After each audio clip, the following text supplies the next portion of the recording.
Hello, my dear friends. Tonight, we step into a different corner of the medieval world. Not the castles or the battlefields, not the plagues or the kings, but into something quieter and more mysterious. We are going to explore the stories that people once dismissed as exaggeration, rumor, or superstition.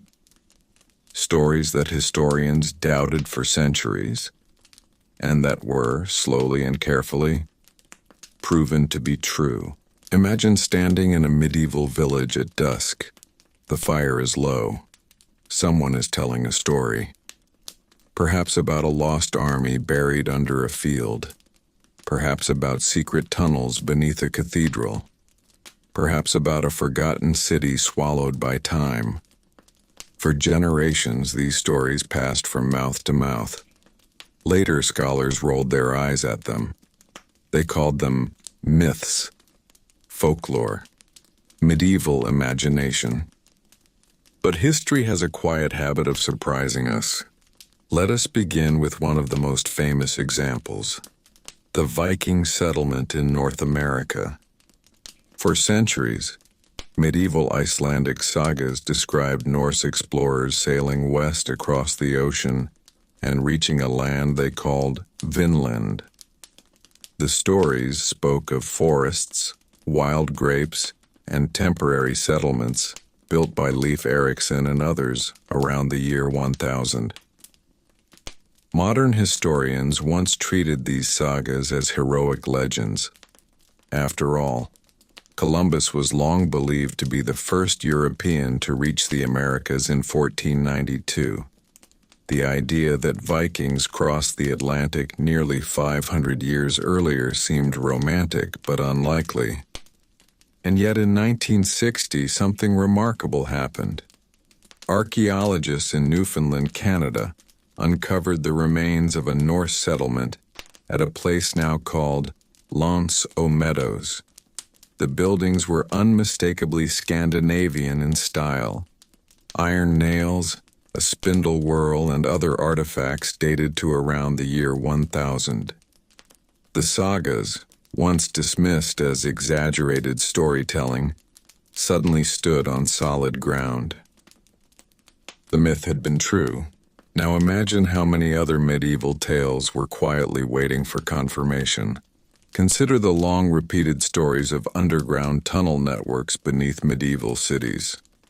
For centuries, local legends in places like Edinburgh, Paris, and Naples spoke of hidden passageways connecting churches, castles, and homes.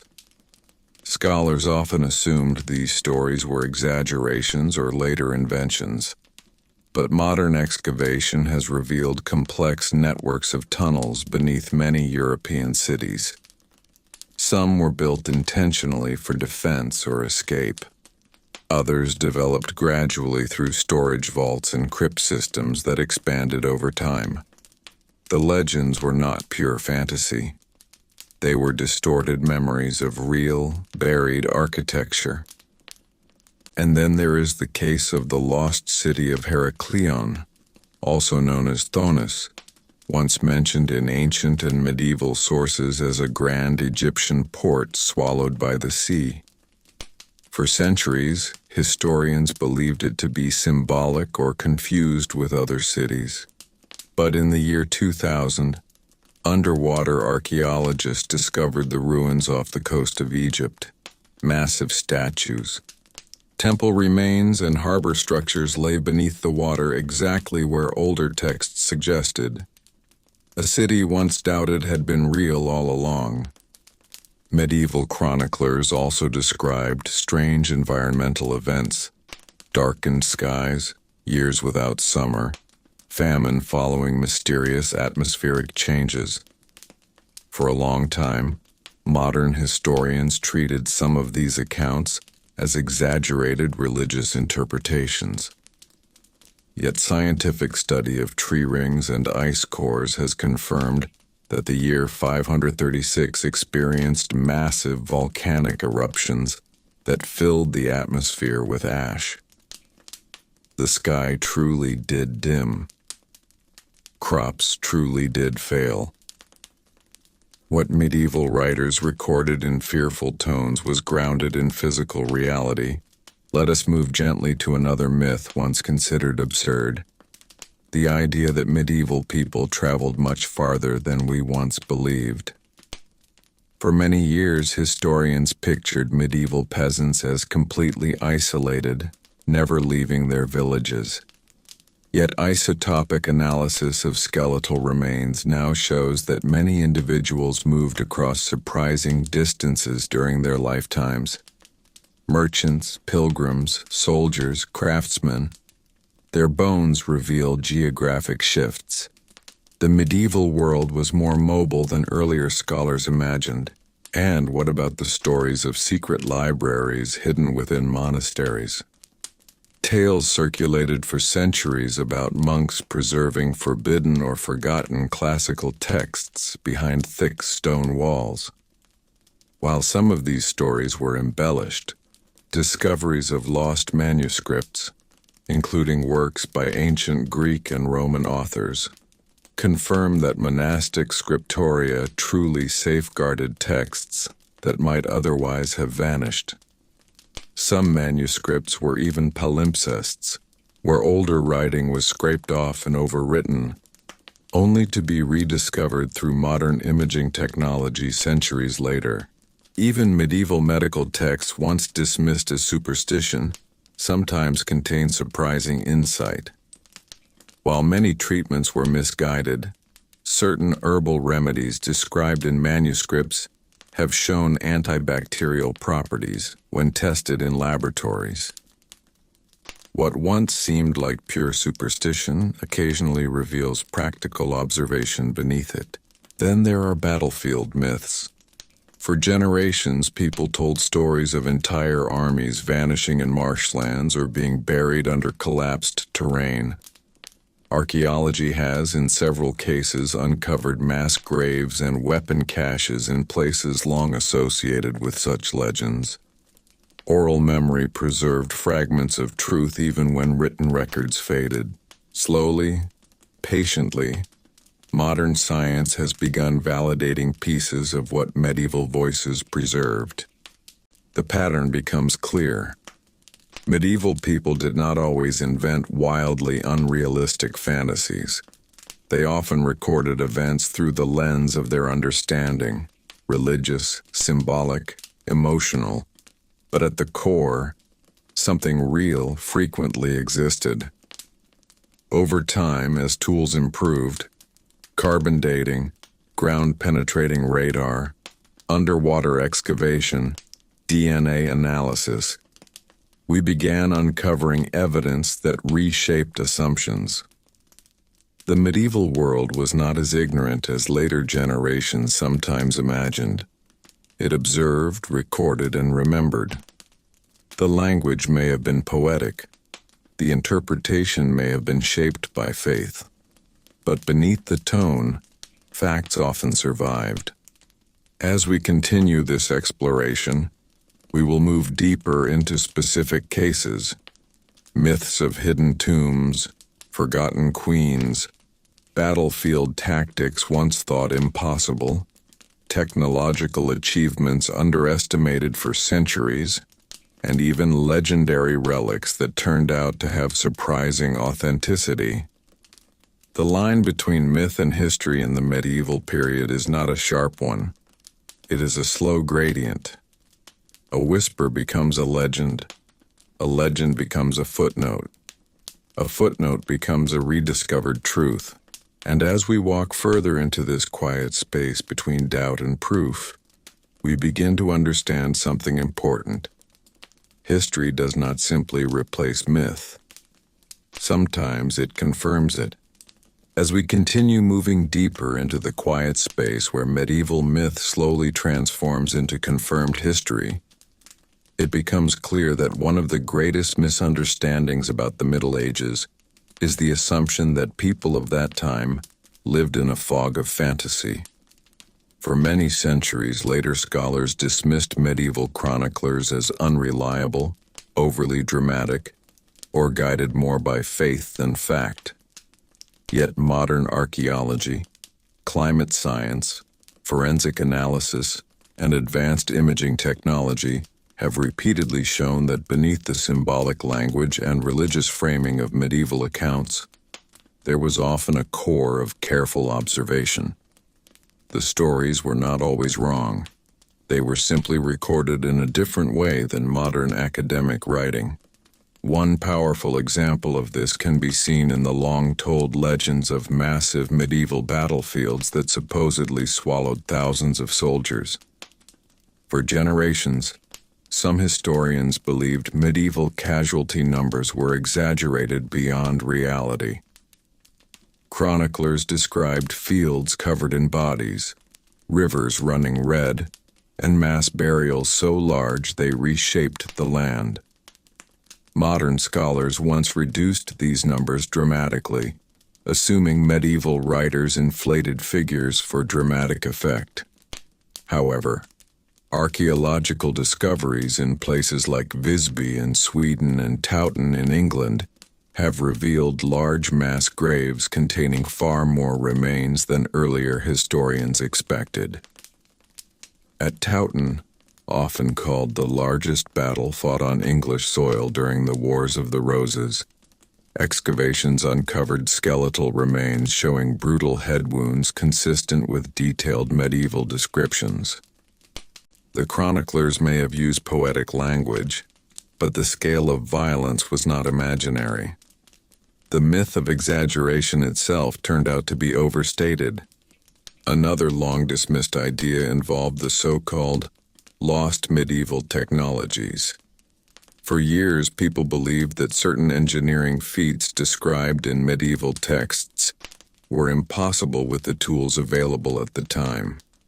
Stories of enormous cranes lifting cathedral stones high into the air, or of complex clock mechanisms ticking within monastery towers, were sometimes treated as later Romantic inventions. Yet physical evidence has revealed that medieval engineers developed surprisingly sophisticated machinery powered by water and human treadmills.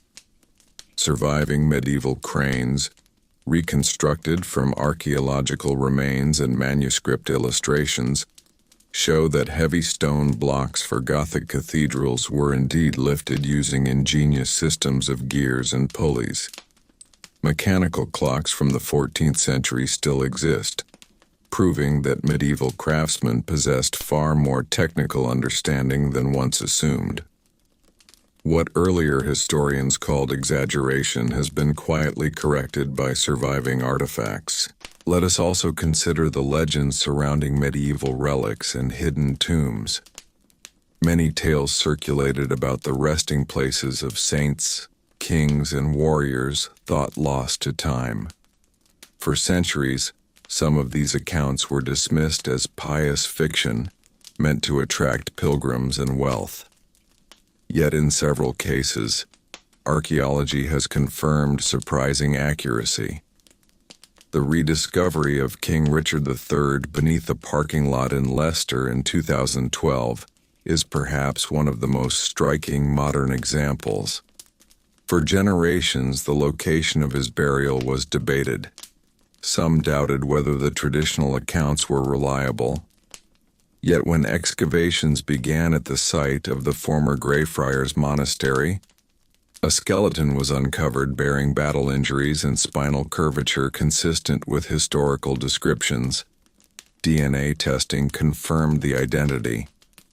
A king long treated as half-legendary in popular imagination was found exactly where older sources suggested he lay. The medieval record had not invented the burial site. It had preserved it.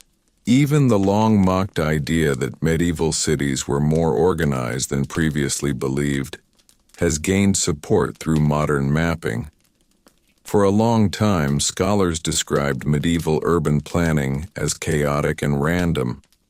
However, ground-penetrating radar and detailed excavation have revealed structured street systems, drainage channels, and zoning patterns in many cities once considered disordered. Beneath layers of later construction, there is often evidence of deliberate design. The myth that medieval towns were entirely haphazard has gradually faded as evidence accumulates.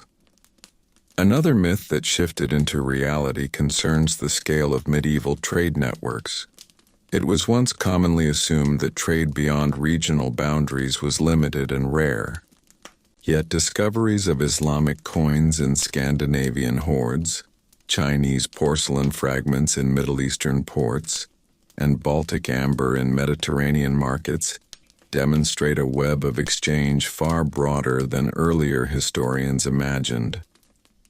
Written accounts of merchants traveling great distances were sometimes treated as embellished travel tales. Now, material evidence supports those journeys. The medieval world was interconnected in ways that surprise modern observers who once underestimated it. There is also the long-standing legend of the so-called Green Children of Woolpit, two mysterious children who appeared in an English village in the 12th century, speaking an unknown language and reportedly having green-tinted skin. For centuries, the tale was dismissed as pure folklore. While historians do not believe the children were literally green in a supernatural sense, some researchers suggest that the story may preserve a distorted memory of migrant children from a foreign community suffering from malnutrition or anemia, which can give skin a pale greenish hue. The myth, while embellished, may reflect a real historical event involving cultural isolation and dietary deficiency. Even here, beneath the strange surface lies a plausible historical core. The same pattern appears in environmental accounts. Medieval writers described seas freezing in unusual regions, harvests failing in cycles, and strange weather lasting for years. For centuries, such descriptions were sometimes interpreted as symbolic divine punishment narratives. Yet climate science has confirmed multiple periods of cooling and volcanic activity during the medieval era. Ice core samples from Greenland and Antarctica align with descriptions of dimmed sunlight and colder summers. Tree ring data confirms reduced growth during specific years recorded in chronicles as times of hardship. What once sounded like apocalyptic imagination was in many cases a record of real atmospheric disruption. Even the persistent medieval warnings about certain marshlands being cursed or dangerous have taken on new meaning. Archaeologists have discovered that many of these areas were indeed unstable peat bogs or former battlegrounds containing preserved bodies and artifacts. Oral memory labeled them dangerous long before scientific surveys confirmed their instability. The myth carried practical knowledge. As we continue this exploration, a pattern becomes undeniable. Medieval myths that survived through oral tradition, monastery records, and local chronicles were not always precise in detail, but they were often anchored in lived experience. Over time, language shifts, symbolism expands, and interpretation layers accumulate.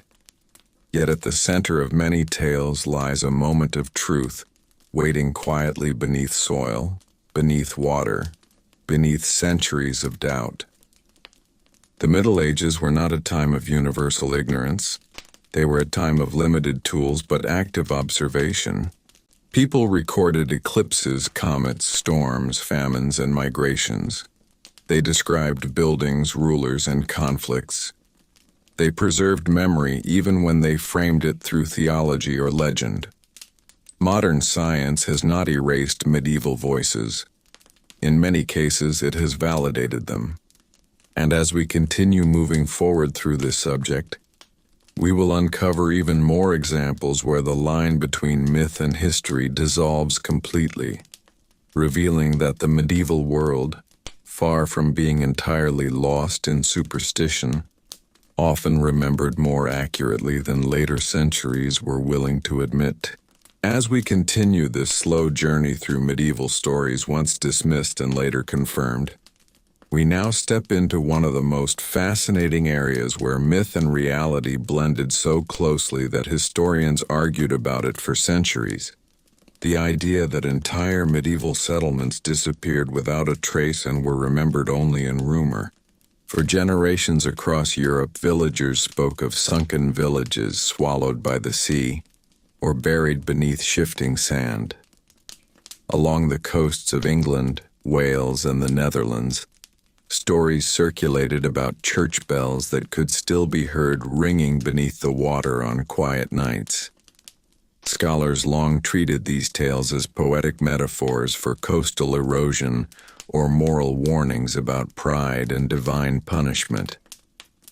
Yet modern marine archaeology has revealed submerged medieval settlements beneath coastal waters, especially in areas affected by severe storms and rising sea levels during the late Middle Ages. In some cases, foundations of churches, roads, and entire street layouts have been identified underwater. The legends of drowned towns were not inventions of imagination. They were cultural memories of real environmental catastrophe passed down through generations. Another long-questioned myth involved secret medieval chambers hidden behind castle walls. For centuries, stories circulated about hidden priest holes in England during times of religious conflict, particularly during the reign of Elizabeth I, when Catholic priests were persecuted. Some historians believed many of these tales were exaggerated later Romantic inventions. Yet physical discoveries within old manor houses have revealed cleverly concealed compartments built into walls and beneath staircases. These hiding places were often expertly crafted to evade search parties. The myth of secret chambers was not only true, it demonstrated remarkable architectural ingenuity. The walls themselves were layered with hidden survival strategies. Let us also examine the legendary accounts of medieval medical practices that seem too advanced to be credible. For a long time, historians assumed medieval surgery was uniformly crude and uninformed. Yet archaeological studies of skeletal remains have revealed evidence of surprisingly successful surgical procedures. Skulls show signs of trepanation, carefully drilled holes, with healing around the edges, indicating patients survived the operation. Amputated limbs show bone regrowth consistent with post-surgical healing. Medieval surgeons, though limited in understanding of infection, sometimes demonstrated practical skill and anatomical knowledge greater than previously assumed. The myth that all medieval medicine was blind superstition has been slowly corrected by physical evidence preserved in bone.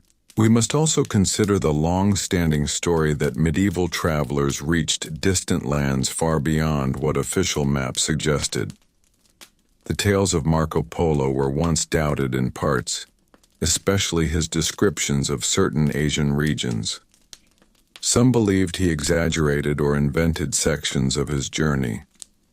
However, later research into trade routes, Mongol Empire networks, and cross-cultural exchanges has validated much of what was once treated with suspicion. His accounts align with independent Chinese and Persian records in surprising ways. While some details may have been embellished, the broader framework of long-distance travel and cultural contact has proven accurate. There is also the myth of medieval women participating in warfare more actively than once believed. Chronicles occasionally described women defending castles or leading resistance during sieges. For a long time, these accounts were minimized as rare anomalies or symbolic exaggerations. Yet archaeological discoveries, including graves containing women buried with weapons in Scandinavian regions, have reopened debates about gender roles in certain medieval societies. While not common, Female participation in defense and combat was not purely fictional. The myth carried a kernel of historical complexity. Another persistent legend involved medieval graffiti hidden within churches and cathedrals. Stories suggested that ordinary people carved protective symbols, ship drawings, and mysterious markings into sacred walls. For centuries, these carvings were overlooked or dismissed as random scratches. Modern surveys have documented thousands of such engravings across Europe. Many were deliberate, repetitive symbols believed to offer protection or mark community presence. The myth of secret symbols in sacred spaces turned out to be a quiet reality carved into stone. Then there are the stories of medieval famine so severe that people abandoned entire villages. For many years, historians debated whether abandonment was always caused by war or economic collapse, rather than climate stress. Yet archaeological studies of deserted medieval villages in England show evidence of shrinking populations consistent with documented famine years. Soil analysis reveals changes in agricultural patterns, and pollen data reflects periods when fields were left untended. Chronicles describing desperate food shortages align with physical evidence. The myth of total village disappearance during hardship was grounded in reality. Even the old tales of hidden medieval treasure caches, once dismissed as romantic fantasy, have found validation. Metal detector discoveries across Europe have uncovered hoards buried during times of invasion or unrest. Coins, jewelry, and weapon fragments appear precisely in regions associated with recorded raids. Families truly buried wealth in the ground, hoping to retrieve it later. Sometimes they never returned. The treasure myths, often told as adventurous legends, reflect real human responses to instability. Perhaps one of the most intriguing examples is the myth of long-lost medieval manuscripts hidden in unlikely places. For centuries, rumors suggested that forgotten texts lay embedded within book bindings or monastery archives. Modern imaging techniques have indeed revealed older texts hidden beneath overwritten pages. Palimpsests once thought blank have yielded classical writings, early Christian works, and lost commentaries through ultraviolet and multispectral scanning. The myth of hidden knowledge preserved beneath layers of ink has become one of the most satisfying confirmations of medieval intellectual life. As we examine these cases carefully, a pattern emerges again. Medieval people recorded events and realities through the lens of their worldview. They did not separate fact from meaning in the same way modern historians attempt to. A storm might be described as divine anger, but the storm itself occurred. A famine might be framed as punishment, but the crop failure was real. A sunken village might be wrapped in moral storytelling, but rising tides swallowed real buildings. The Middle Ages were not a time when reality disappeared beneath imagination. They were a time when imagination and observation coexisted seamlessly. And modern science, layer by layer, has begun peeling back centuries of doubt to reveal that many so-called myths were cultural vessels carrying accurate memory. As we continue deeper into this subject, we will uncover even more examples where legend and excavation intersect, including stories of hidden royal scandals confirmed by DNA, battlefield formations validated by ground surveys, and mysterious medieval events that once sounded impossible but now rest firmly in documented evidence. As we continue moving slowly through the shadowed space between legend and evidence, we now arrive at some of the most controversial medieval stories. The ones that were dismissed not because they sounded impossible, but because they sounded too dramatic to be trusted. For centuries, historians approached certain medieval claims with deep skepticism. They assumed exaggeration. They assumed symbolism. They assumed invention. And yet, in more than one case, careful excavation and scientific study have forced a reconsideration. One such long-doubted story involved the brutal conditions of medieval prisons and dungeons. For a long time, some historians argued that the popular image of dark, underground torture chambers was mostly shaped by later imagination. They believed that many medieval prisons were administrative holding areas rather than the horrifying pits described in folklore. Yet excavations beneath certain castles and fortifications have revealed underground chambers with limited ventilation, iron shackles fixed into walls, and narrow confinement cells consistent with written accounts. While not every castle contained elaborate torture rooms, physical evidence confirms that in some regions, prisoners were indeed held in deeply uncomfortable, restrictive, underground spaces. The myth of the medieval dungeon was not universal fantasy. It was selective reality. There is also the long-standing legend that medieval armies sometimes used psychological warfare techniques that seemed too advanced for the era. Chronicles described armies launching diseased bodies over city walls during sieges, attempting to spread sickness. For many years, scholars debated whether these were exaggerated horror stories meant to shock readers. Yet historical records from the Siege of Kaffa in 1346 describe Mongol forces reportedly catapulting plague-infected corpses into the city. While debate continues over the exact role this played in spreading the Black Death, modern historians now accept that biological tactics were at least attempted. The idea once dismissed as myth has gained historical credibility.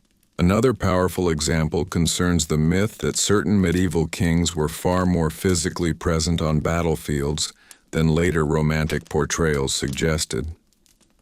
Some historians once believed chroniclers exaggerated royal participation in combat to enhance reputation. However, forensic analysis of skeletal remains, including that of King Richard III, confirmed battle injuries consistent with close combat. His skull bore multiple wounds inflicted at or near the time of death, supporting written accounts of a king fighting directly in the chaos of battle, rather than directing safely from a distance. The legend of a monarch dying in the thick of fighting proved grounded in physical reality. There were also persistent medieval rumors about secret royal scandals, hidden heirs, concealed deaths, and disputed identities.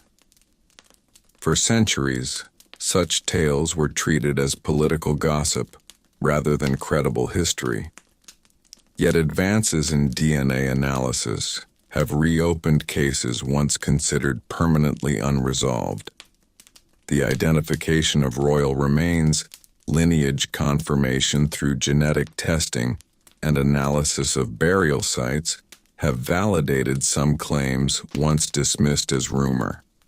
While not every conspiracy has proven true, enough evidence has surfaced to demonstrate that medieval political intrigue was often as complex and concealed as stories suggested. The myth of medieval shipwrecks filled with treasure and cargo has also shifted into confirmed history. For generations, coastal communities told stories of ships lost in storms, their cargo resting beneath the sea. Modern underwater archaeology has discovered wrecks carrying trade goods, weaponry, and personal belongings exactly where legends placed them. These finds reveal not only the danger of maritime travel, but the accuracy of local memory. Fishermen and villagers preserved knowledge of submerged wrecks long before sonar technology confirmed their presence. Another deeply rooted myth involved the scale and sophistication of medieval trade fairs. Some earlier historians believed accounts of massive gatherings like the Champagne fairs in France were exaggerated. They imagined modest markets inflated by prideful chroniclers. Yet documentary evidence surviving contracts, coin hoards, and imported goods demonstrate that these fairs were indeed major economic events drawing merchants from across Europe.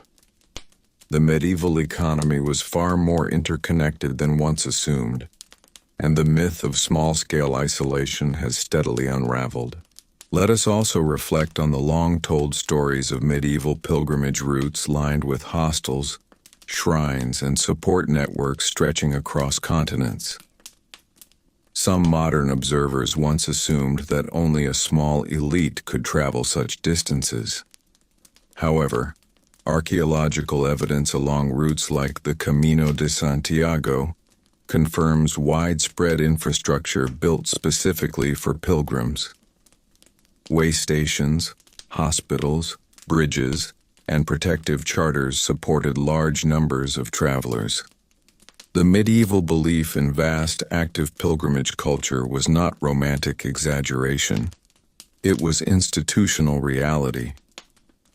There is even the strange case of medieval animal trials, the idea that animals were sometimes formally tried in court for crimes. For years, historians debated whether such accounts were symbolic morality tales. Yet documented legal records confirm that in certain regions, animals were indeed subjected to formal legal proceedings.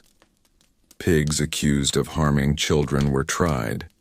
Rats were summoned to court in cases of crop damage. While these practices seem unusual today, they reflect the legal worldview of the time rather than pure fiction. The myth of animal trials has archival proof. As layer after layer of evidence accumulates, we begin to see that medieval myths often contained distortions, yes, but rarely complete fabrication. Instead, they preserved social memory shaped by worldview, belief, and narrative style. When stripped of poetic framing and examined through scientific methods, many tales reveal a structural truth beneath their embellishment. The Middle Ages were a time when written record, oral tradition, and lived experience overlapped constantly. Chroniclers did not separate fact from symbolism in the modern academic sense. They recorded what they saw, but they also recorded what they believed events meant. That blending has sometimes misled later historians who expected clinical neutrality.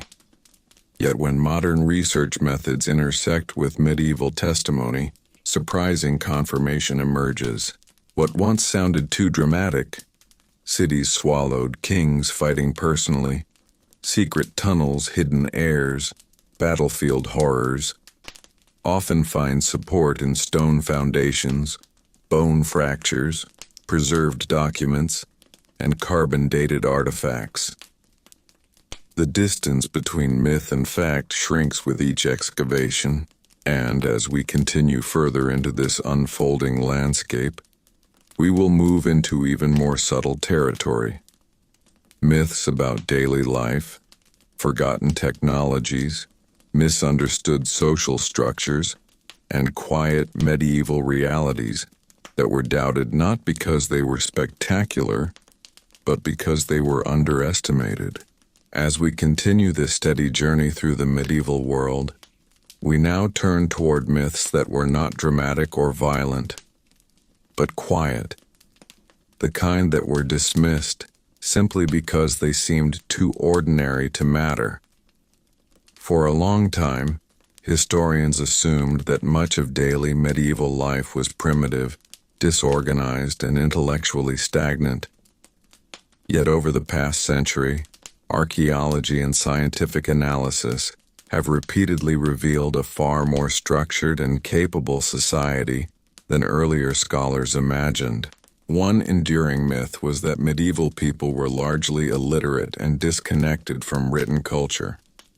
While it is true that literacy rates were lower than in modern societies, the idea that written knowledge was rare outside monasteries has proven inaccurate.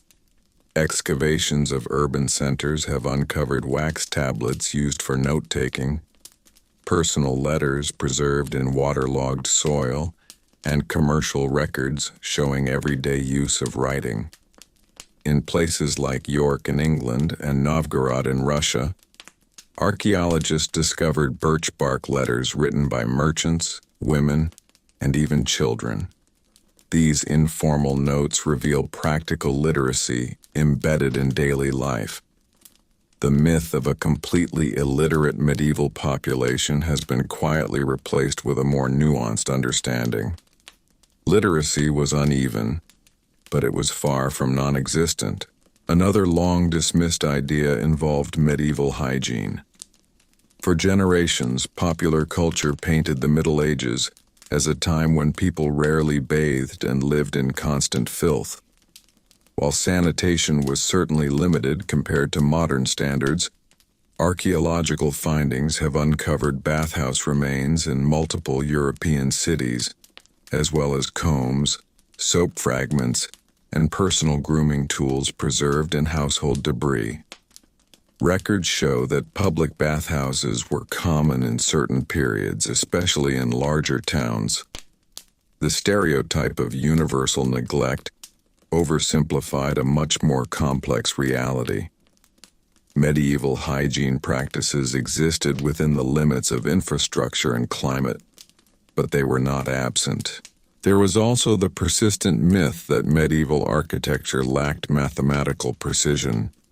Earlier historians sometimes assumed that cathedral builders relied primarily on intuition or religious inspiration without systematic planning. However, detailed analysis of Gothic cathedrals has revealed sophisticated geometric design principles. Builders employed proportional systems based on ratios and consistent measurement units. Surviving tracing floors where architects sketched full-scale stone designs demonstrate careful calculation. The myth that medieval construction was purely improvisational has faded in light of structural evidence. Let us consider another story often dismissed as exaggeration: the claim that medieval people preserved complex astronomical knowledge. While later centuries often portrayed medieval Europe as scientifically dormant, manuscripts show that scholars carefully recorded planetary movements, eclipses, and calendar calculations. The construction of astronomical clocks in cathedral towers during the 14th century required detailed understanding of celestial cycles. These clocks did not simply tell time. They displayed phases of the moon and zodiac positions. The myth that medieval society ignored astronomy does not withstand scrutiny when confronted with physical machinery and surviving manuscripts. Even medieval legends of secret scholarly debates once treated as romantic invention have gained credibility. University records from Paris, Bologna, and Oxford reveal structured intellectual arguments where scholars publicly challenged each other on theology, philosophy, and natural science. The medieval university system was not a vague gathering of monks. It was an organized network of institutions fostering structured debate. The myth of intellectual silence has been replaced by evidence of rigorous discourse. We can also examine the long-standing belief that medieval peasants had no concept of property or economic planning beyond survival. Excavations of rural settlements have revealed storage systems, crop rotation patterns, and communal field organization demonstrating strategic agricultural management. Written manorial records detail careful accounting of harvest yields and obligations. The idea that rural communities operated without structured economic thought underestimates their practical intelligence. They adapted to soil conditions, climate variation, and labor demands with deliberate planning.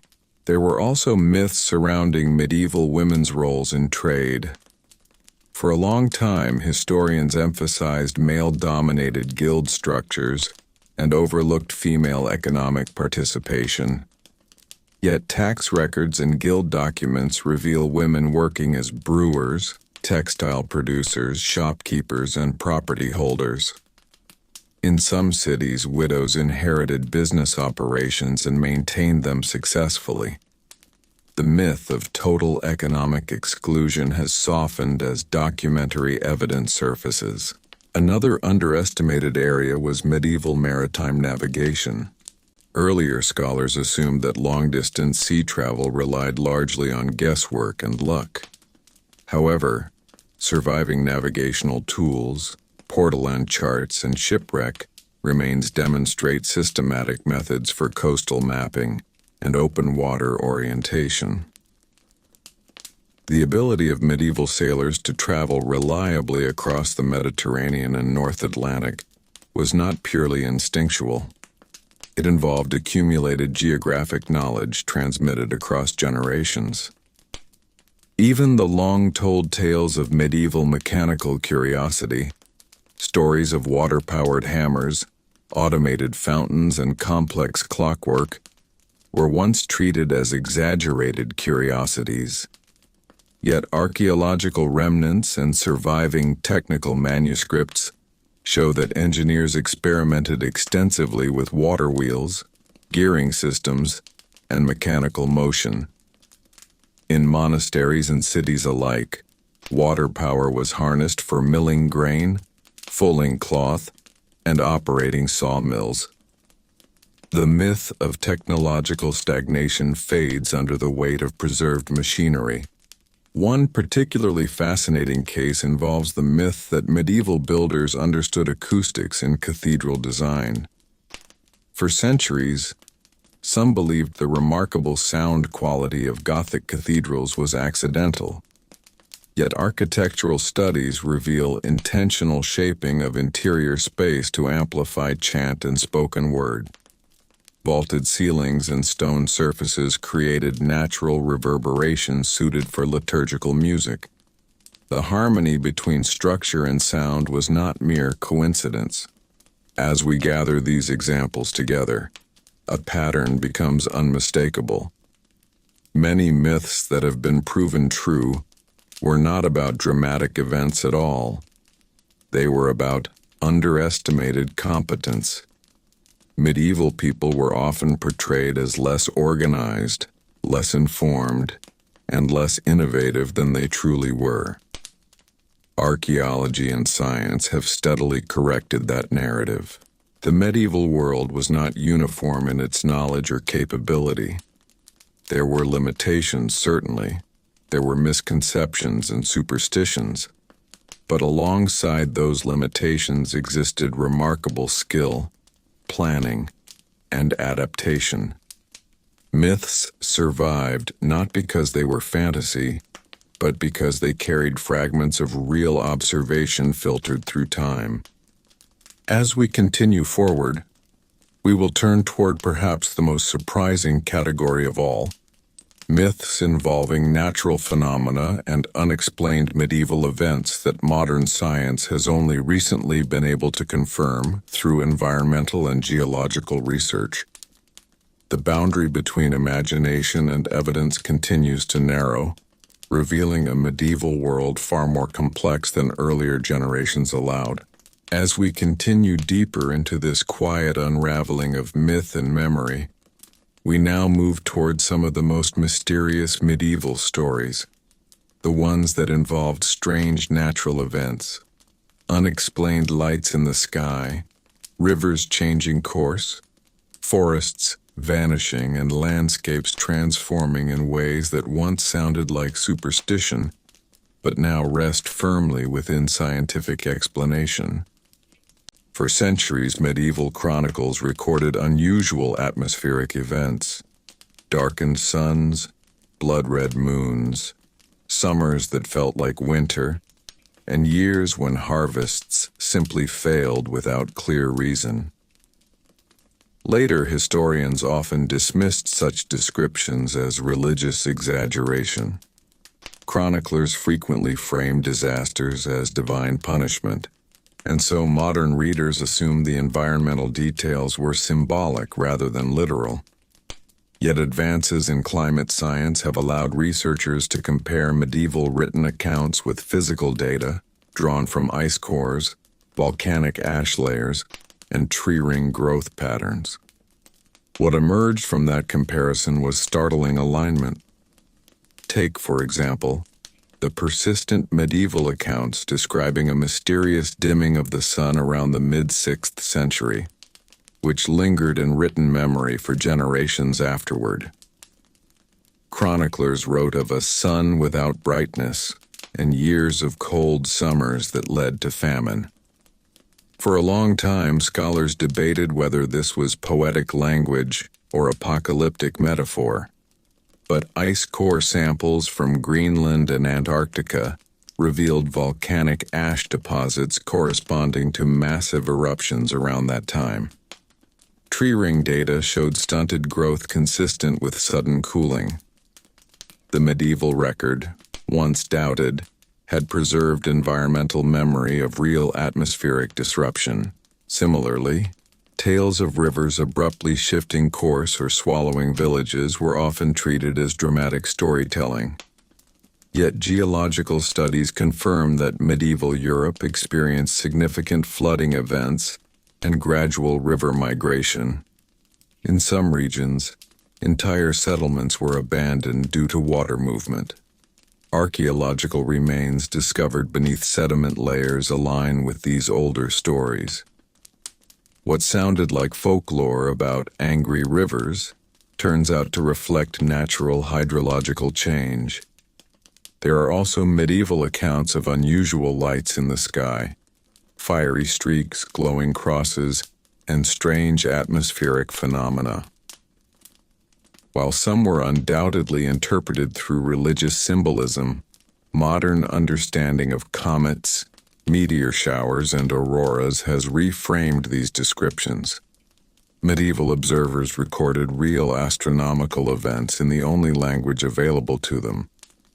Their explanations were theological, but their observations were often precise. One of the most fascinating examples involves the myth of forests disappearing mysteriously in certain parts of Europe. Stories told of woods cleared overnight or of entire tracts vanishing due to unseen forces. Later, historians sometimes dismiss these tales as exaggerations meant to emphasize moral decline or divine warning. However, pollen analysis and land use studies show that medieval deforestation occurred at an accelerated pace in some regions due to population growth, shipbuilding, and agricultural expansion. What felt sudden to those living through it was indeed rapid environmental change. The myth of vanishing forests reflects real transformation. There is also the long-standing legend of marshlands that preserved the dead. In parts of northern Europe, stories circulated about bodies found intact beneath peat bogs, as though time itself had paused. For centuries, these tales sounded almost supernatural. Yet modern archaeology has confirmed that the unique chemical conditions of peat bogs can preserve human remains with remarkable detail. The so-called bog bodies, discovered in Denmark, Ireland, and Germany, show preserved skin and even facial features. Medieval memory of strange preservation was not fantasy. It was observation, waiting for scientific explanation. Another persistent myth involved sudden sinkholes swallowing roads or buildings. Medieval accounts sometimes described ground opening unexpectedly, interpreted as omens or divine intervention. Geological research now confirms that in regions with limestone bedrock, sinkholes can form rapidly due to underground erosion. The phenomenon, once described in spiritual terms, has a clear natural cause. Yet the medieval chroniclers accurately recorded the event itself. Even tales of unusual animal behavior during certain years, mass fish deaths, locust swarms, or migrating birds appearing in unexpected seasons, were once treated as colorful exaggerations. However, climate fluctuations and ecological disruption during the medieval period likely caused precisely such irregular patterns. Environmental stress affects animal migration and breeding cycles. Medieval observers lacked biological theory, but their descriptions often reflect genuine ecological shifts. Let us also consider the long-dismissed myth that certain medieval communities possessed detailed local environmental knowledge passed down through oral tradition. In some mountainous and coastal regions, folklore warned against building in specific valleys or near certain cliffs. Modern geological surveys have revealed that many of these areas were prone to landslides or unstable foundations. The myth functioned as memory-based safety advice encoded in story. Perhaps one of the most striking examples of myth-meeting science involves the Black Death itself. Medieval writers described the rapid spread of illness with almost supernatural speed. Later, historians sometimes doubted the scale described, assuming panic amplified perception. Yet DNA analysis from plague pits has confirmed the presence of Yersinia pestis bacteria, consistent with recorded outbreaks. Mortality rates in certain areas match the scale described in chronicles. The devastation was not exaggerated, it was catastrophic. As we reflect on these examples, something becomes increasingly clear. Medieval myths were rarely random fantasies. They were attempts to interpret and preserve events that felt overwhelming or inexplicable at the time. Without modern vocabulary for volcanic ash clouds or bacterial transmission, people turned to symbolic language. Yet the events themselves occurred. Modern science has not replaced medieval accounts, it has translated them. The idea that the Middle Ages were dominated by irrational imagination overlooks the quiet accuracy embedded in many chronicles. Beneath theological framing and poetic tone, medieval writers documented drought, flood, disease, astronomical events, and landscape change with surprising precision. And as we continue into the next stage of this exploration, we will turn toward perhaps the most delicate category of all: myths involving identity, ancestry, and hidden medieval populations whose existence was doubted for centuries until genetic evidence began to confirm long-forgotten connections across continents. As we move further into this exploration, we now enter one of the most delicate and fascinating areas where myth slowly transformed into measurable truth: the question of identity, ancestry, and hidden medieval populations whose stories survived only in rumor until modern science began uncovering physical proof beneath the soil. For centuries, medieval legends spoke of wandering peoples, lost tribes, secret intermarriages, and unexpected bloodlines connecting distant regions. Later historians often dismissed these claims as attempts to give noble families more dramatic origins, or to explain cultural differences through imagination rather than evidence. Yet in recent decades, genetic research has begun reshaping our understanding of medieval migration in ways that align surprisingly well with those older narratives. Consider the long-standing stories that Vikings did not merely raid, but settled deeply within the British Isles and beyond. For generations, historians debated the scale of Norse settlement. Some believed it was exaggerated, limited mostly to coastal areas and elite warrior groups. Yet large-scale DNA studies in Britain and Ireland have revealed significant Scandinavian genetic influence in regions historically associated with Viking activity. The sagas and local traditions describing Norse ancestry were not simply romantic embellishments. They preserved demographic reality. A similar pattern appears in Iberia, where medieval stories spoke of deep intermingling between Christian, Muslim, and Jewish communities during centuries of coexistence and conflict. For a long time, simplified narratives framed medieval Spain in rigid religious categories.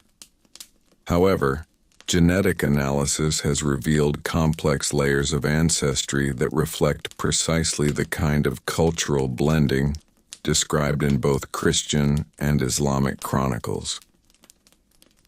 Beneath centuries of political change, the biological record confirms that medieval society was more interconnected than later national narratives sometimes suggested.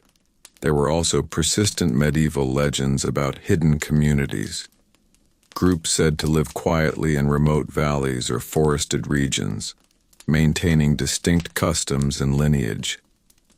In some cases, these stories were dismissed as superstition or symbolic tales about isolation.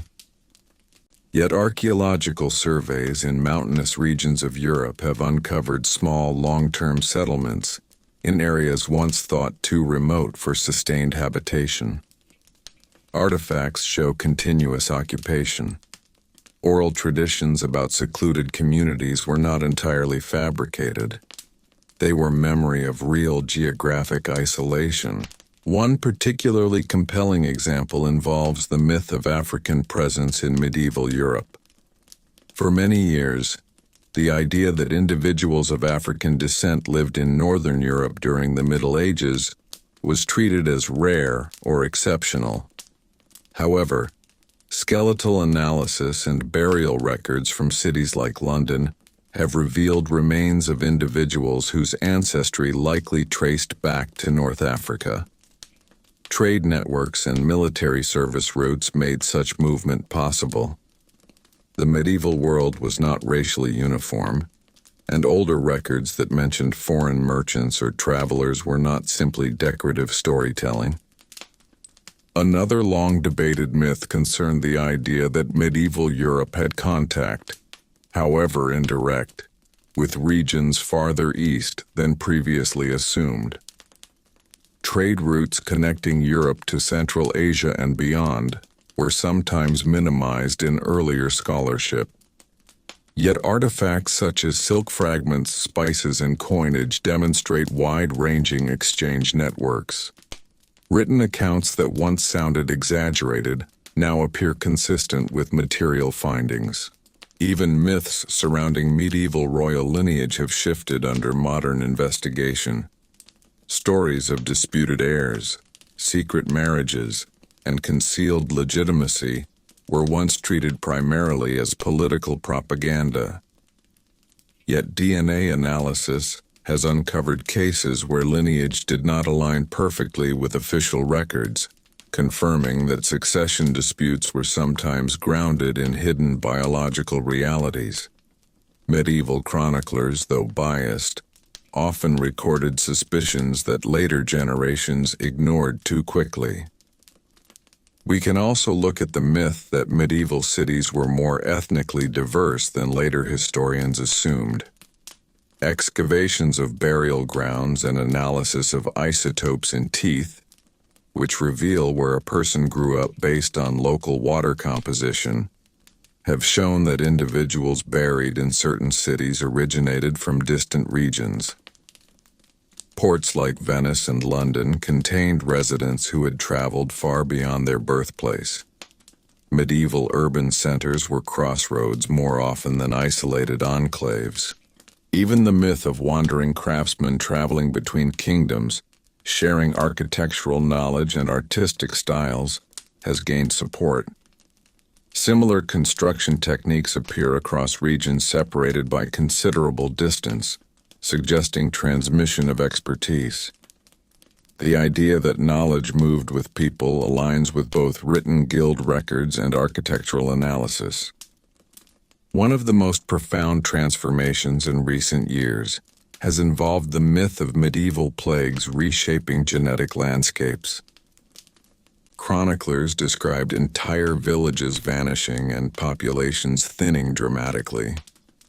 While some historians once questioned the scale of demographic collapse, genetic studies have confirmed bottlenecks consistent with widespread mortality events. The Black Death did not simply terrify chroniclers, it permanently altered population structure in measurable ways. Even smaller-scale myths about family continuity in certain villages have found support. In some European communities, genetic continuity across centuries suggests that oral claims of deep-rooted ancestry were not entirely exaggerated. Families who claimed long-standing presence in a region often had biological evidence supporting that continuity. As we gather these threads together, the medieval world appears less isolated and more interconnected than earlier simplified narratives suggested. People moved. Ideas traveled. Genes mixed. Trade crossed seas and deserts. Medieval myths about origin and movement often reflected lived experience rather than pure invention. What becomes clear is that myth, in many cases, functioned as memory storage. Without modern record-keeping systems, communities preserved identity through story. Those stories sometimes stretched details or framed events symbolically, but they carried kernels of demographic truth. When science examines bones, teeth, and DNA, it often finds confirmation of migration patterns described in chronicles long ago. The Middle Ages were not static. They were dynamic, mobile, and layered with complex identity. The myth of a closed, unmoving medieval society has gradually dissolved under the weight of evidence. Beneath centuries of doubt, the quiet voices of medieval record keepers are being heard again. Not as naive storytellers, but as observers describing a world far more connected than later generations believed. As we move further into this unfolding landscape where myth and evidence meet, we now arrive at a category of medieval stories that were once treated as pure exaggeration because they seemed too dramatic, too symbolic, or too conveniently legendary to be accepted at face value. These are the myths about power, about secret councils, hidden political maneuvering, lost documents, and decisions made quietly behind stone walls that shaped entire kingdoms. For centuries, people told stories about medieval rulers manipulating events from behind the scenes, forging alliances through secret negotiations, and maintaining parallel channels of influence beyond official proclamations. Earlier historians sometimes dismissed these tales as conspiratorial thinking or later romantic embellishment. The medieval world, they believed, operated in relatively straightforward hierarchies. Yet the slow uncovering of archival material, private correspondence, and administrative records has revealed that political complexity in the Middle Ages was far deeper than once assumed. In monasteries and cathedral archives across Europe, historians have discovered letters that reveal quiet negotiations between rival powers long before public treaties were announced. Agreements were tested in private before they were declared openly. Marriages between noble families were arranged through layers of negotiation involving land exchange, inheritance guarantees, and diplomatic balancing. The myth that medieval politics was simple and transparent has not survived careful document analysis. The whispers preserved in marginal notes often tell a more complicated story than official chronicles. Another long-dismissed idea involved the existence of informal advisory networks surrounding monarchs. For a time, it was common to assume that medieval kings ruled primarily through visible councils and formal court structures. Yet letters and financial records demonstrate the presence of trusted individuals, physicians, clergy, relatives, even merchants, who influenced decisions quietly. Their names appear repeatedly in records of payment, travel, and correspondence. The myth of the lone ruler issuing commands from a throne has gradually given way to recognition of subtle, layered governance. There were also persistent medieval rumors about forged documents used to justify authority. For centuries, some historians treated tales of falsified charters and altered genealogies as exaggerated accusations from political rivals. However, manuscript analysis has confirmed that in some cases documents were indeed modified or fabricated to strengthen territorial claims. The so-called donation of Constantine, long believed authentic during much of the Middle Ages, was eventually exposed as a forgery through linguistic analysis. The myth that documents could be manipulated to shape power was not paranoia. It was a historical reality. One particularly intriguing example involves the Knights Templar. For generations, stories circulated about hidden wealth, secret rituals, and suppressed knowledge following the order's sudden dissolution in the early 14th century.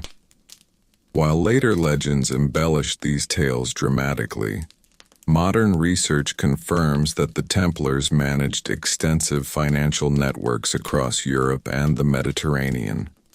They operated banking systems, held land, and transferred funds internationally. Their arrest in 1307 and the seizure of their assets were not imaginary conspiracies. Political motivations, financial pressure, and power struggles converged in a way that gave birth to centuries of speculation. While not every later myth about them holds up, the core political drama was undeniably real. There are also the long-standing stories of hidden medieval texts containing controversial theological or philosophical ideas suppressed by authorities. For many years, such claims were treated as romanticized visions of forbidden knowledge.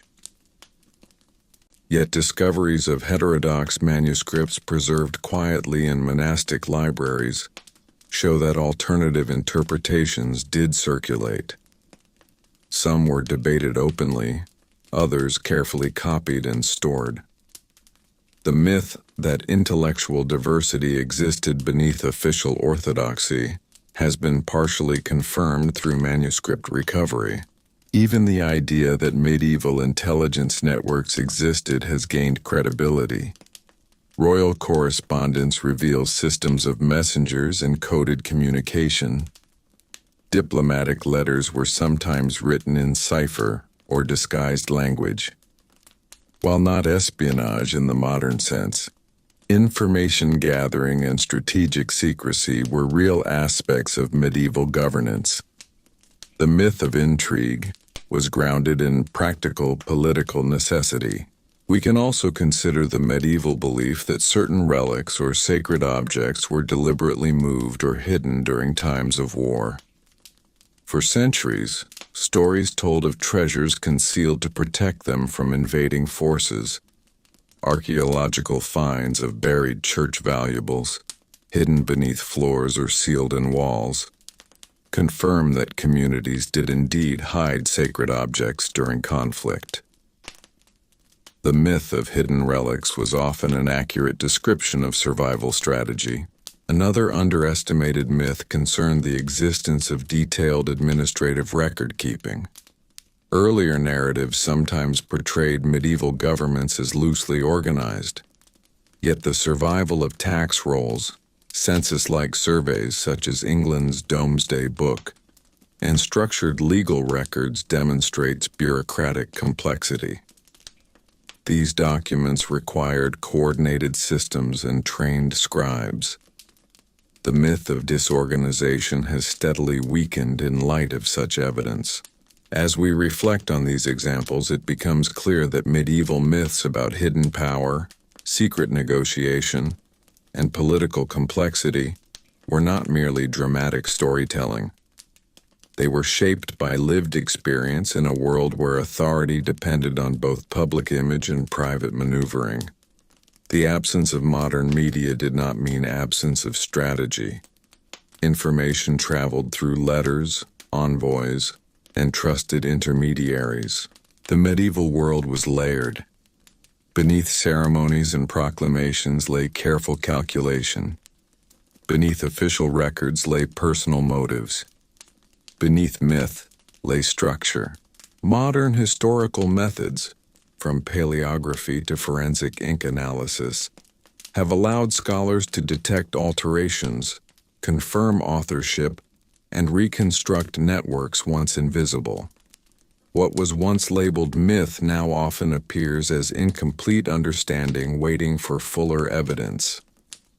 And as we continue this exploration further, we will move into perhaps the most unexpected category of all: myths about medieval technology and innovation that were long underestimated, not because they sounded dramatic, but because they sounded too advanced to belong to that era at all.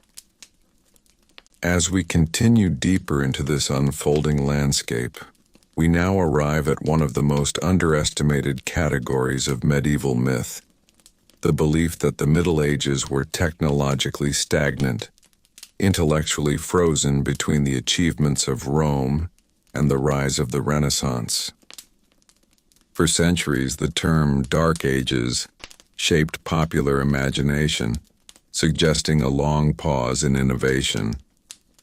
Many stories describing complex machines, advanced engineering, or scientific curiosity in medieval Europe were treated as exaggeration or later projection. Yet over the past century, physical evidence has steadily dismantled that assumption. One of the clearest examples involves medieval mechanical clocks. For a long time, scholars believed that precise timekeeping only truly advanced in the early modern period. Medieval references to large clock towers striking the hours were sometimes treated as symbolic or unreliable. However, surviving clock mechanisms from the 14th century, preserved in places like Salisbury Cathedral, demonstrate that intricate gear systems were already in use. These clocks did not merely measure time, they regulated communal life, structured prayer schedules, and marked civic authority. The myth that medieval society lacked mechanical precision has not survived close examination of these devices. Similarly, stories about water-powered industrial systems once sounded too sophisticated for the era. Medieval manuscripts describe mills that did more than grind grain: fulling mills for cloth processing, sawmills for timber cutting, and even hammers driven by water wheels to shape metal. Earlier historians sometimes assumed these descriptions were overstated, yet archaeological remains across Europe confirm extensive water management systems designed to channel rivers into controlled mechanical energy. The harnessing of water power transformed labor efficiency in many regions. What once seemed improbable now appears foundational to medieval industry. There was also the long-dismissed claim that medieval architects understood structural physics intuitively. The soaring heights of Gothic cathedrals, with their pointed arches, ribbed vaults, and flying buttresses, were once described as miraculous achievements born from faith rather than calculation. Yet modern engineering analysis reveals that these architectural elements distributed weight with remarkable efficiency. Builders may not have used modern mathematical notation, but they understood load-bearing principles through experience and experimentation. The myth that cathedral construction was purely mystical collapses under structural study. Another area where myth has turned to confirmation involves medieval metallurgy. Stories described blades and armor crafted with extraordinary durability. For years, some believed such accounts were romantic embellishment. However, metallurgical analysis of surviving swords and armor shows advanced techniques in forging, layering, and tempering steel. Pattern-welded blades demonstrate controlled heating and shaping processes requiring skill and understanding of material properties. The myth of primitive blacksmithing does not align with surviving artifacts. Navigation is another field where medieval capability was underestimated. Earlier narratives sometimes portrayed sailors as dependent solely on coastline visibility and guesswork. Yet surviving Portolan charts from the Mediterranean revealed detailed coastal mapping and compass-based orientation. These charts, drawn with remarkable accuracy, demonstrate accumulated geographic knowledge transmitted among seafaring communities. The magnetic compass, introduced to Europe in the medieval period, transformed navigation in ways that earlier historians sometimes minimized. Even agricultural innovation challenges old assumptions. The myth that medieval farming remained unchanged for centuries ignores the adoption of the heavy plow in northern Europe, the widespread use of the three-field crop rotation system, and the introduction of improved harnesses that increased animal efficiency. These changes significantly boosted productivity. Archaeological field patterns and tool remains confirm adaptation rather than stagnation. There are also stories of medieval hospitals providing structured medical care. For a long time, it was assumed that organized health institutions only developed much later. Yet records from cities like Florence and Paris show functioning hospitals supported by religious foundations, offering structured care for the sick and poor. While medical knowledge was limited, institutional organization was real. The myth of total medical chaos overlooks administrative sophistication. One particularly fascinating case involves medieval lenses. Written accounts described magnifying glasses and early optical experimentation. Some scholars once doubted the prevalence of such tools. However, surviving lenses from the 13th century confirm that magnification technology existed earlier than often assumed. This development later paved the way for advances in reading and scientific observation. There were even medieval claims of automated mechanical figures, clockwork statues that moved during ceremonies or struck bells at specific hours. For generations, such descriptions sounded like fanciful exaggeration. Yet technical treatises and mechanical remnants show that basic automata were indeed constructed using gearing systems. While not widespread, they demonstrate experimental curiosity. As we gather these threads, the larger picture becomes unmistakable. The myth of medieval technological backwardness emerged partly from later periods, eager to define themselves as enlightened by contrast. Yet physical evidence tells a different story, one of gradual innovation, adaptation, and practical experimentation.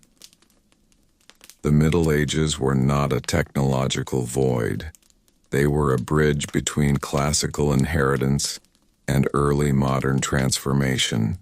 What once sounded improbable, mechanical clocks chiming above stone cities, water wheels driving industrial processes, architects calculating weight distribution, sailors charting seas with precision, now stands on documented ground.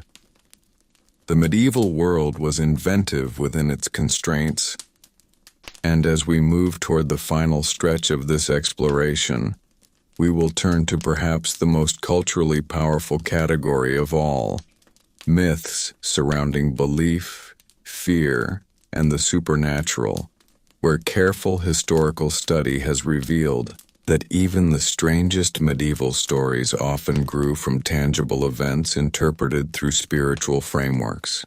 As we continue this long and careful walk through the medieval world, we now arrive at the category that has perhaps shaped popular imagination more than any other: the myths surrounding belief, fear, omens, and the supernatural.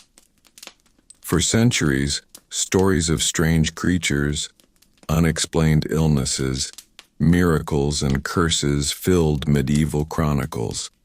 Later generations often dismissed these accounts as pure superstition, assuming they revealed ignorance rather than observation.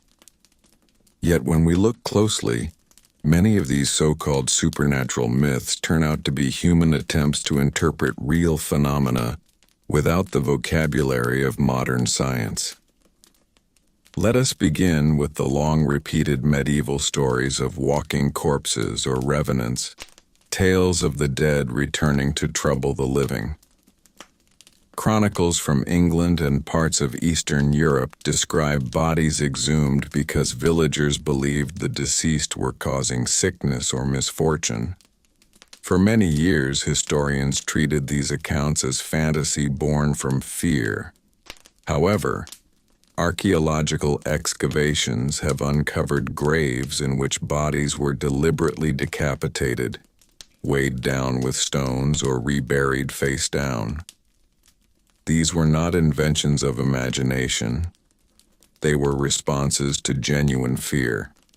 In several cases, forensic study suggests that outbreaks of disease or decomposition patterns may have caused unusual physical changes in corpses, reinforcing belief in unnatural return.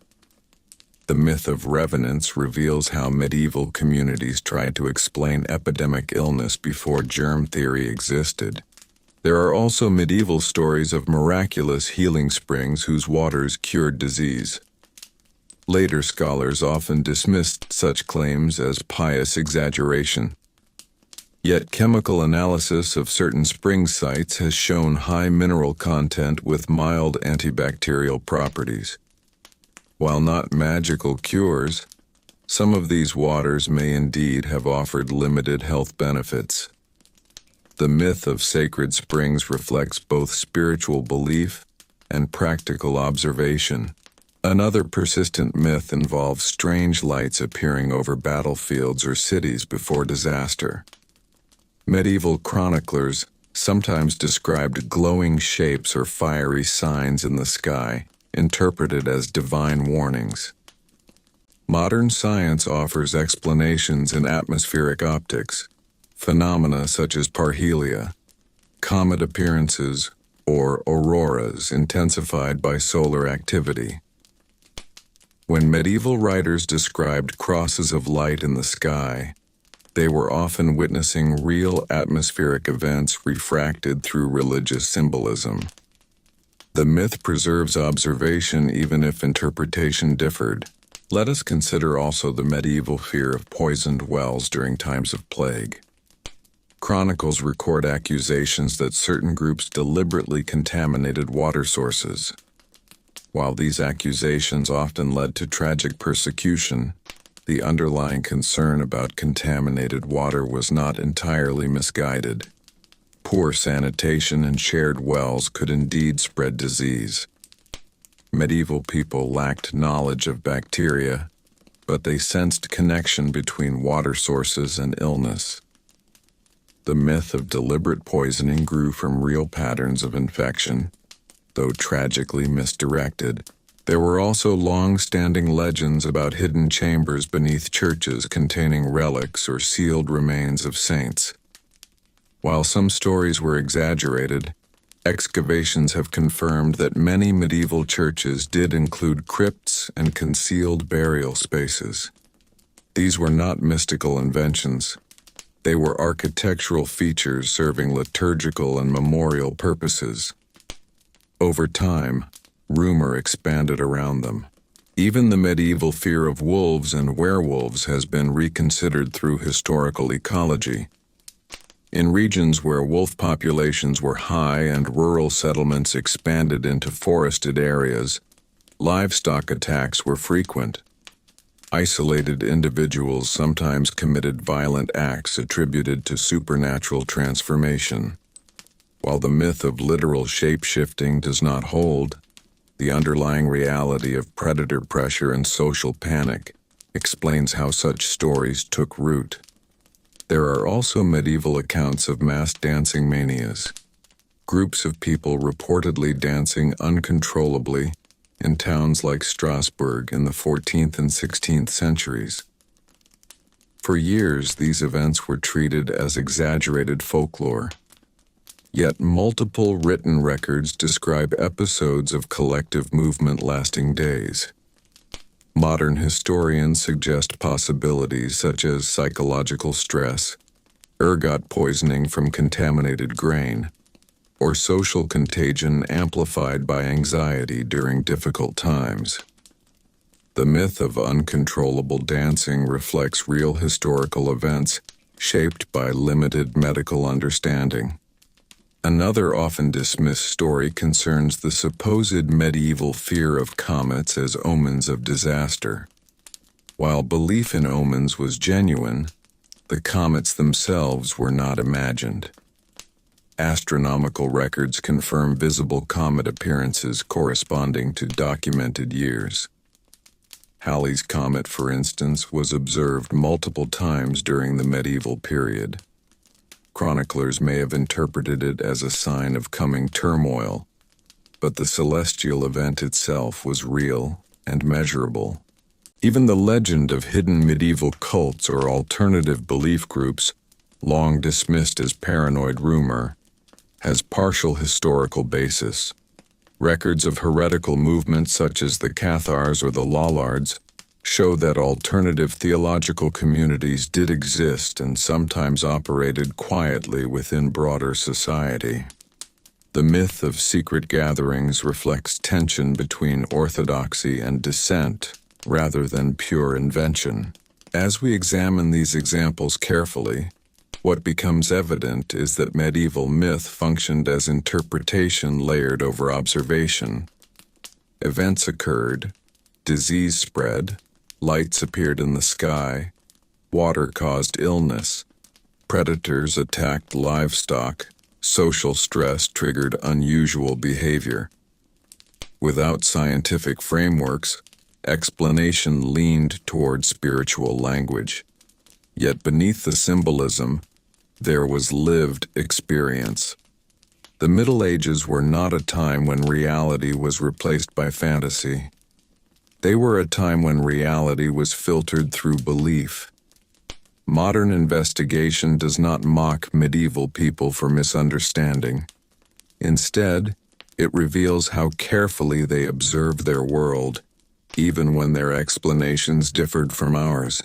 The myth of superstition dominating all medieval thought has softened considerably under scholarly scrutiny. The medieval mind sought meaning. It recorded what it saw. It preserved memory in story form. And as scientific methods continue to develop, those stories are increasingly being understood not as wild imagination, but as coded reflections of genuine historical events. And as we move toward the conclusion of this long exploration, we will reflect on what these proven myths reveal about the relationship between memory and evidence, and why the medieval world continues to surprise us when we listen closely to the voices it left behind. As we reach the final stretch of this long journey, it becomes clear that what we have really uncovered is not just a list of myths that happen to be correct. What we have uncovered is a pattern that changes how we look at the Middle Ages entirely. For centuries, Later generations treated medieval people as unreliable narrators of their own world. Their chronicles were seen as dramatic, emotional, overly symbolic. Their stories were labeled superstition. Their accounts were filtered through the assumption that they did not understand what they were seeing. But time, excavation, and science have steadily revealed something more respectful and far more interesting. Medieval people were observers. They observed skies darkening after volcanic eruptions and wrote of suns without brightness. They observed rivers flooding and villages disappearing and passed those stories forward. They observed disease spreading through contaminated water long before they understood bacteria. They observed wolves at the edges of settlement, strange lights in the sky, bodies behaving unexpectedly after death, and social stress erupting into strange communal behavior. They did not possess microscopes, satellite imaging, or laboratory testing. What they possessed was memory. And memory, even when shaped by belief, often preserved truth. We have seen how Viking voyages once doubted were confirmed by archaeological remains in North America. We have seen how submerged medieval towns along coastlines were found beneath the sea, exactly where oral tradition said they were lost. We have seen how battlefield descriptions once dismissed as exaggerated were supported by skeletal evidence and mass graves. We have seen how political intrigue, forged documents, and secret networks were validated through surviving letters and archival records. We have seen how environmental disasters recorded in fearful language align with ice core samples and tree ring data. We have seen how technological capability, once underestimated, reveals a medieval world of water-powered machinery, precise clocks, and sophisticated architectural design. Even the strangest myths, revenants, dancing plagues, sacred springs, mysterious lights, turn out not to be empty fantasy, but attempts to interpret real events with limited tools. The Middle Ages were not a time without intelligence. They were a time without modern vocabulary. When medieval chroniclers wrote about omens, they were recording astronomical events. When they wrote about divine punishment, they were documenting famine or epidemic. When they told stories of hidden chambers, lost cities, or buried treasure, they were often preserving fragments of lived experience that archaeology would one day confirm. The great lesson hidden within these proven myths is humility. Modern scholarship has grown more cautious about dismissing the past too quickly. The medieval world did not always understand why something happened, but it often understood that something had happened. Story became storage. Legend became archive. Memory became record. What we call myth today was sometimes the only available container for truth. And so as we close this long exploration, we leave behind the simple idea that the Middle Ages were a world of fantasy and superstition. Instead, we see a society that observed, recorded, remembered, and passed forward experiences in narrative form. Some details stretched, some meanings shifted, but the core events often endured beneath centuries of doubt. The medieval world still surprises us because it was never as simple as it was once portrayed. Beneath stone walls and faded manuscripts lies a complex record of observation, waiting patiently for confirmation. History does not erase myth. Sometimes history quietly confirms it.